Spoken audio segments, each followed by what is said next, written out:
I know I need a haircut. I know. So leave me be. I'm going to get a haircut after this video. But we have a more pressing issue to address now. What's that issue? I tell you.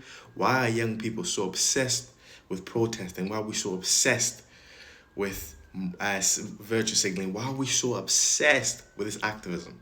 Why? I'll tell you why.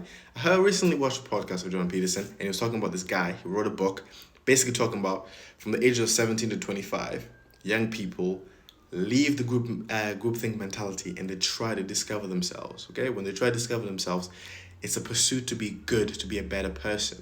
Now, how do you become a better person? By aligning with good values. Now, what's considered a good value right now? Targeting global warming. Although an intellectual, and if you do research, you find that global warming is low on the list of priorities right now that we need to help people in society globally, but they don't see that. But go back to those young kids. Now they're gonna see, okay, what's causing global warming? Carbon dioxide. Carbon dioxide coming from this factory, all this cars, all this oil being burned. They try to put a stop to it. As long as they're against it, the good people. So they do everything to look good. Now, that's cheap. It feels good. You feel good, right? But what's expensive is actually doing the research and finding out that it's not that much of a pressing issue. They're pushing for this renewable energy. They're pushing for all of this. They're pushing for all of that. But that's only going to cause increase in costs. The people at the top are smart enough. Our prime ministers, our directors, all those people are smart enough to see that pursuing all of this bullshit isn't really worth it. Or what are they going to do? They're still going to endorse these young kids doing what they're doing because it puts more money in their back pocket and gives them more power.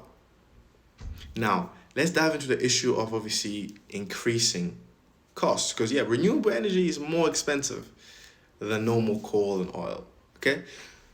If we choose to go that route and if we choose to fix on that, right now the price of energy is going to go higher than what it currently is. If that happens, only the middle class and the higher classes, they're going to be fine. The people lower class, they're going to suffer more than they already are. But I don't understand that. Why are we trying to save people 400 years from now, right? We're trying to save them, but the people that we currently have now, we just ignore them. It makes no sense. What's that trade-off? But it's something to think about, to understand that all this bullshit that you guys are doing, all these guys that you guys are doing, it's not worth it. Let's focus on problems at hand at the moment. Stop this virtue signaling. You're only doing more damage.